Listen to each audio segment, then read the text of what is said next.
ನಮಸ್ಕಾರ ವೀಕ್ಷಕರೇ, ನೀವು ನೋಡ್ತಾ ಇದ್ದೀರಾ ಗ್ಯಾರಂಟಿ ನ್ಯೂಸ್. ನಾನು ರಾಮ್ ಬಡ್ಗೇರ್.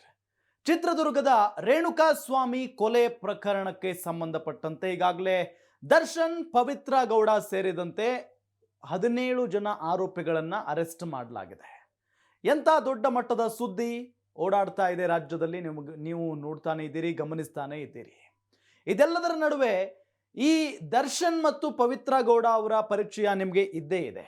ಇನ್ನುಳಿದಂತ 15 ಜನ ಆರೋಪಿಗಳಿದಾರಲ್ಲ, ಅವರು ಯಾರು, ಅವರ ಬಗ್ಗೆ ನಿಮಗೆ ಸಹಜವಾಗಿ ಪರಿಚಯ ಇರಲಿಕ್ಕಿಲ್ಲ.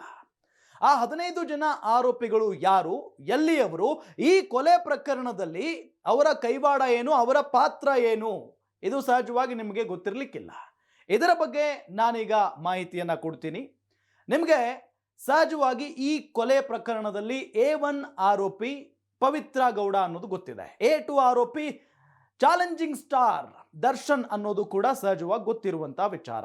ಆದರೆ ಇನ್ನುಳಿದಂತ 15 ಜನ ಆರೋಪಿಗಳಿದಾರಲ್ಲ, ಅವರ ಬಗ್ಗೆ ನಾನು ಮಾಹಿತಿಯನ್ನ ಕೊಡ್ತಾ ಹೋಗ್ತೀನಿ. ಮೊದಲಿಗೆ A1 ಆರೋಪಿ ಪವಿತ್ರ ಗೌಡ ಅವರಿಂದಾನೇ ಈ ಕೊಲೆ ಆಯಿತು ಅನ್ನೋದು ಬಹಳ ಸ್ಪಷ್ಟ. ಜೊತೆಗೆ ದರ್ಶನ್ ಅವರಿಗೆ ಈ ವಿಚಾರ ಹೇಗೆ ತಿಳಿತು, ದರ್ಶನ್ ಅವರು ಕೂಡ ಈ ಕೊಲೆಯಲ್ಲಿ ಭಾಗಿಯಾಗಿದ್ದಾರೆ ಅಂತಾನೆ ಹೇಳಲಾಗ್ತಾ ಇದೆ.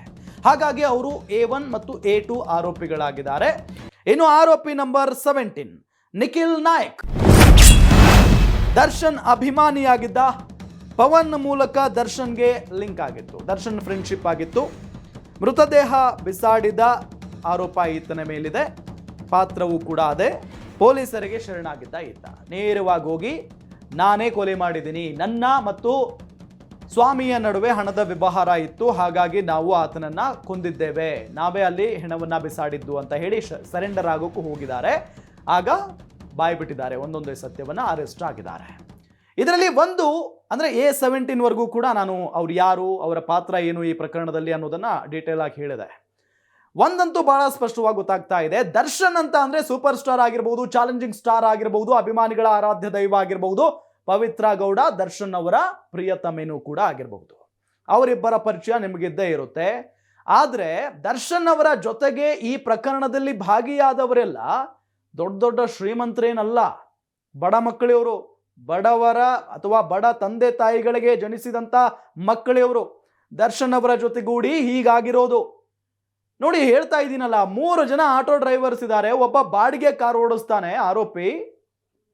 ಇಂಥವರೆಲ್ಲ ದರ್ಶನ್ ಅವರ ಈ ಕೃತ್ಯದಲ್ಲಿ, ದರ್ಶನ್ ಅವರ ಪಾಲುದಾರಿಕೆಯ ಕೃತ್ಯದಲ್ಲಿ ಇವರು ಕೂಡ ಪಾಲುದಾರರು. ಬಹಳ ನೋವಾಗುತ್ತೆ. ಮನೆಗೆ ಆಧಾರ ಸ್ತಂಭವಾಗಿದ್ದಂಥ ವ್ಯಕ್ತಿಗಳು ಈಗ ಜೈಲು ಕಂಬಿಯನ್ನ ಏನಿಸುವಂತ ಪರಿಸ್ಥಿತಿ ನಿರ್ಮಾಣ ಆಗಿದೆ. ಏನ್ ಹೇಳ್ತೀರಿ ನೀವು? ಕಮೆಂಟ್ ಮಾಡಿ ತಿಳಿಸಬಹುದು. ನೋಡ್ತಾ ಇರಿ ಗ್ಯಾರಂಟಿ ನ್ಯೂಸ್. ಗ್ಯಾರಂಟಿ ನ್ಯೂಸ್, ಸುದ್ದಿ ಖಚಿತ, ನ್ಯಾಯ ನಿಶ್ಚಿತ.